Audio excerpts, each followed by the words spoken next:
ఒకటి కాదు రెండు కాదు, దాదాపు ఈ ఆలయానికి 300 సంవత్సరాల చరిత్ర ఉందని చెప్తారు. ఇక్కడ ఒక మర్రి చెట్టు 300 ఏళ్ల నుండి భక్తులతో పూజలు అందుకుంటూ ఉంది.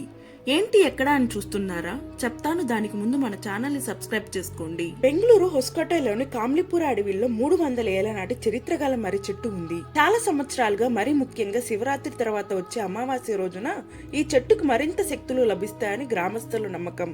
శివరాత్రి తర్వాత వచ్చే అమావాస్య రోజున వేలాది మంది భక్తులు చెట్టు వద్దకు వచ్చి పూజలు చేస్తారు. కొబ్బరికాయను మర్రి చెట్టుకు కట్టి 108 ప్రదక్షిణాలు చేస్తారు.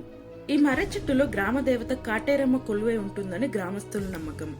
అసలు ఈ ఆలయం చరిత్ర ఏంటంటే, ఈ ఊరి వాళ్ళు చెప్పే కథ ప్రకారం కొన్ని శతాబ్దాల క్రితం కాటేరి అనే ఒక భక్తురాలు ఇక్కడ ఉండేదంట. ఆమెకు సంతానం లేకపోవడంతో ఊరి వాళ్ళు ఆమెని దూరంగా ఉంచారు. దాంతో ఆమె ఊరిని వదిలి అడవిల్లోకి వెళ్లి మాయమైపోయింది. కొన్ని సంవత్సరాల తర్వాత ఒక గొర్రెలు కాసే అతనికి అడవిలో ఒక పెద్ద వెలుగు కనిపించింది. అక్కడికి వెళ్లి చూస్తే కాటేరమ్మ విగ్రహం ఉంది. ఈ విషయం ఊర్లో అందరికీ తెలియడం, అందరూ పూజలు చేయడం మొదలు పెట్టారు. మరిన్ని ఇంట్రెస్టింగ్ ఫ్యాక్ట్స్ కోసం మన ఛానల్ ని సబ్స్క్రైబ్ చేసుకోండి.